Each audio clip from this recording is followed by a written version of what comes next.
Hai, Assalamualaikum warahmatullahi wabarakatuh. Perkenalkan, saya Ayu Reski Saraswati dari instansi Dinas Kesehatan Provinsi Sulawesi Barat.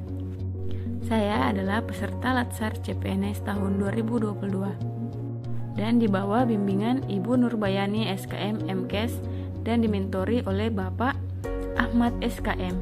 Seperti yang kita ketahui, kolaborasi adalah proses di mana pihak-pihak dengan keahlian yang berbeda yang melihat aspek yang berbeda dari suatu masalah dapat secara konstruktif mengeksplorasi perbedaan dan menemukan solusi baru untuk masalah yang akan lebih sulit dipecahkan tanpa perspektif pihak lain. Selain membahas tentang definisi kolaborasi, terdapat istilah lainnya yaitu collaborative governance atau kolaborasi pemerintahan. Menurut Irawan 2017 mengungkapkan bahwa collaborative governance sebagai sebuah proses yang melibatkan norma bersama dan interaksi saling menguntungkan antar aktor governance.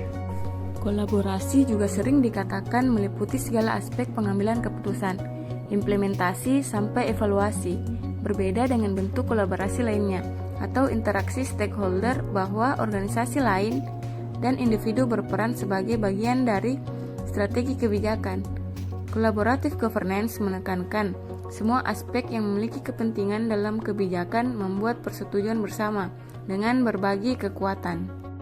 Seperti di video yang akan saya tampilkan ini, di mana untuk pencegahan stunting, selain dari Dinas Kesehatan yaitu sektor pelayanan kesehatan, dari tim penyuluhan kesehatan dan gizi KIA untuk bagaimana pemenuhan gizi serta kesehatan ibu, tetapi juga dari Dinas Pertanian dan Ketahanan Pangan yang melakukan program cegah stunting dengan pekarangan pangan lestari guna untuk pemenuhan distribusi pangan untuk memenuhi asupan gizi agar tercapainya tujuan yaitu menurunkan tingginya kasus stunting. 6 kriteria penting untuk kolaborasi. Yang pertama yaitu forum yang diprakarsai oleh lembaga publik atau lembaga. Peserta dalam forum termasuk aktor non-state. Peserta terlibat langsung dalam pengambilan keputusan dan bukan hanya dikonsultasikan oleh agensi publik. Forum secara resmi diatur dan bertemu secara kolektif. Forum ini bertujuan untuk membuat keputusan dengan konsensus, bahkan jika konsensus tidak tercapai dalam praktik.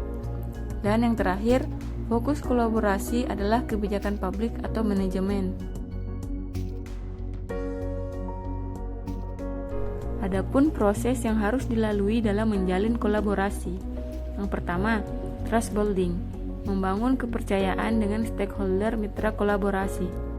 Yang kedua, face-to-face dialog, melakukan negosiasi dan baik dan bersungguh-sungguh.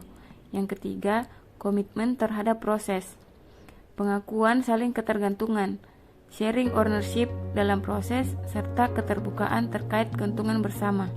Yang keempat, pemahaman bersama, berkaitan dengan kejelasan misi, definisi bersama terkait permasalahan, serta mengidentifikasi nilai bersama.